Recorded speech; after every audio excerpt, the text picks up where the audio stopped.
Someone asked me, what is a Strato chainsaw? And can you tell me how they work? How does it work inside the engine? I couldn't tell them. I decided to go a little more to the source. I actually dug up some patents. I came up with a few concepts, a few little nuggets that I would like to share. I think this will help clear up some of the ideas about Strato saws and how they work. How does it work inside the engine? Couldn't tell.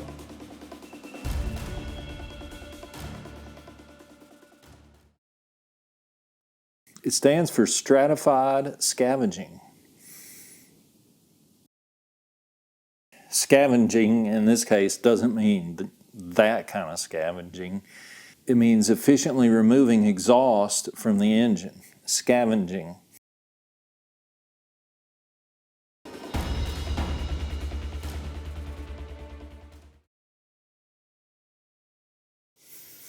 Okay, as we look at these patents, you can see a picture here, a figure that shows a cutaway section of a piston and a cylinder. The two ports on the left are air at the top and fuel air at the bottom where it says W. I'm going to put a red square here to show where the piston is. Okay, the piston is right here, and the piston has a channel machined in the side of it on both sides. So these passages allow fresh air to run through this passage to the other side of the cylinder where it can fill the top side of that transfer.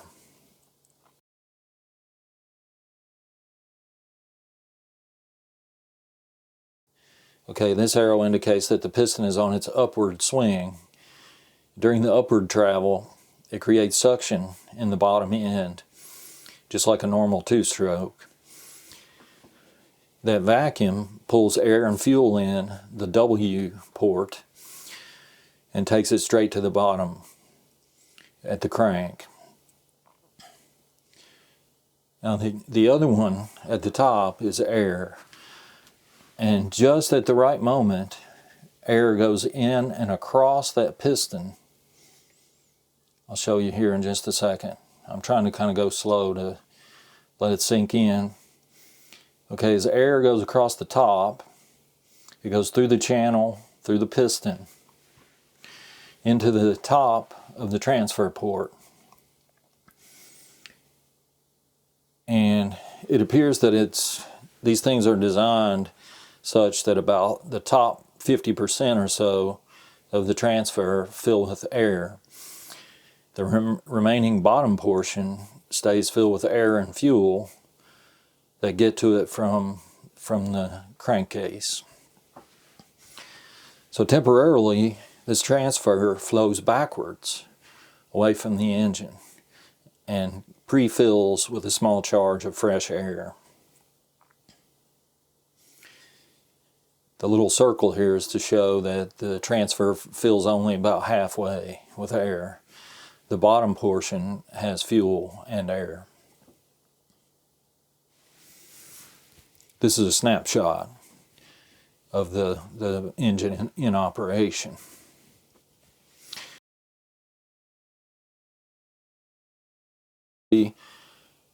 Another view from a patent that shows the same arrangement. Air on the top, fuel going into the bottom end. You can follow the arrows and see the direction of flow. And to the right there, inside the circle, you can see that the air starts to go down that transfer when the piston reaches a certain spot on its upward travel.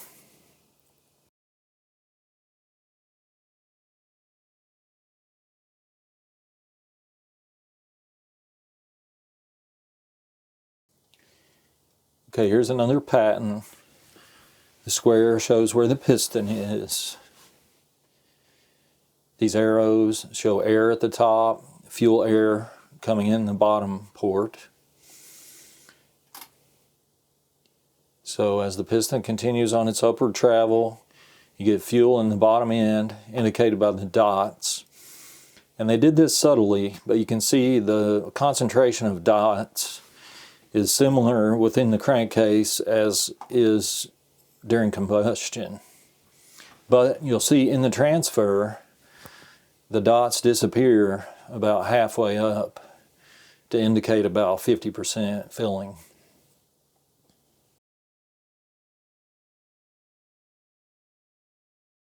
Here we have another picture from the same pattern. This is with the piston going downward. You can see where the red circle is that there's going to be air and fuel forced into the combustion chamber. These rectangles I've placed in here. The gray indicates exhaust that you're trying to push out the exhaust port. Red is fuel and white is air. So in this case you've got what I consider an air sandwich. This is where the term stratification comes in. You've got layers of air, fuel, and exhaust.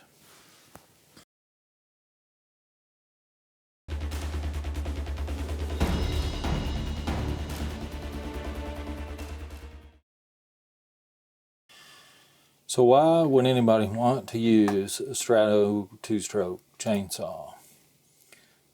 So,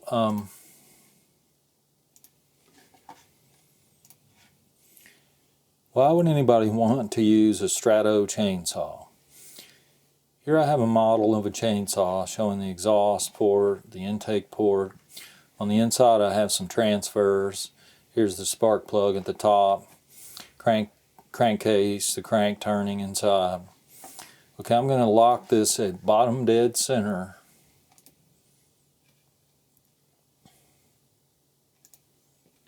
And then talk about this. Okay, at bottom dead center, or just before bottom dead center, is when the transfers are moving fuel and air into the cylinder for combustion, into the combustion chamber. So I'm going to turn this visibility down right now. And here you see the piston. And I have little balls in here to help demonstrate what's happening. Okay, let me get this set up here. I want the cylinder visible, but I also want to cut it. So I'm going to do a cut this plane right here so we can see inside. Okay, we're going to zoom in. What we've got is what's shown here is the transfer port with the piston all the way down. The transfer ports are on both sides and they're open. So they're pumping because the piston's going down, producing pressure inside the crankcase. These transfer ports are open and they're pushing fuel and air up in on top of the piston. Okay, the black spheres indicate exhaust from the previous cycle. Red indicates fuel and white is air. This is the way an older fashioned traditional 2-stroke works. And this is why the stratified scavenging was invented, because this is a little bit of an inefficient and stinky and dirty operation. And here's why. Once that thing fires and the exhaust is in the cylinder and the exhaust port cracks open, this exhaust tries to rush out through here. But the air and fuel is also coming in from this transfer port, trying to also get inside the cylinder. What happens is you get some incomplete mixing of these items. And some air winds up going out the exhaust port with the exhaust, and some unburned fuel winds up going out the exhaust port also. And you wind up with some exhaust left over that never escapes. So there are some inefficiencies with a standard 2-stroke chainsaw. And that's what the designers, the people producing these patents and manufacturers are trying to compete with. That's what they're trying to remedy. Manufacturers are under ever-increasing regulations. They get stricter and more strict all the time. So they constantly have to come up with these ways to make the system run as clean as possible. One way originally with older traditional chainsaws was to put a catalytic converter downstream in the exhaust, and that would help burn off any unburned fuel or air that would get out this port here. So I'm going to restart this and then show you the situation that happens with a stratified saw.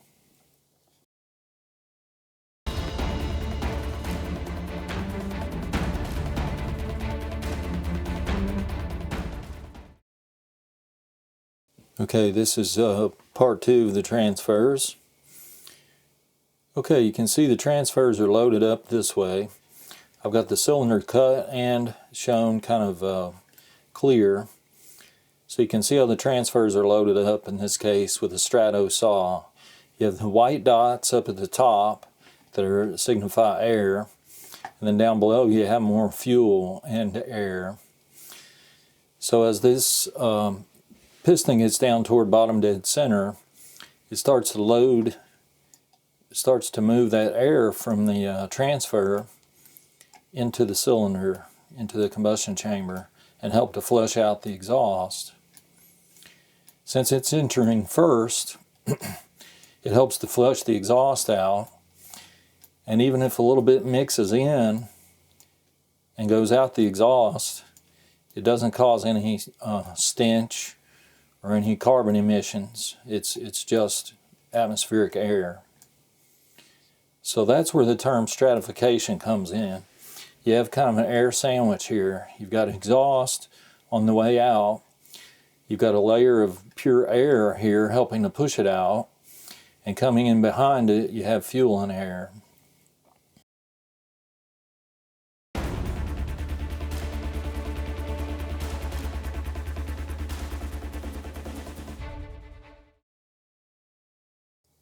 Okay, the last part of a Strato saw operation here.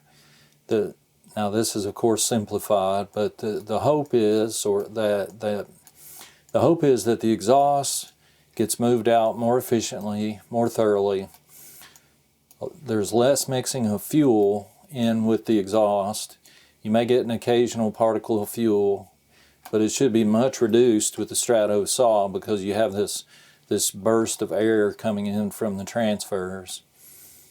And then after that, once the air and fuel come in through the transfers, you should wind up with a similar fuel to air mixture that you have in a regular traditional two-stroke. And you should be able to save fuel because less of the fuel is going out the exhaust without being burned. So if tuned right, if running correctly, the system should save fuel theoretically, and it should also produce cleaner emissions. So that's why a lot of saws are going to the stratified scavenging operation.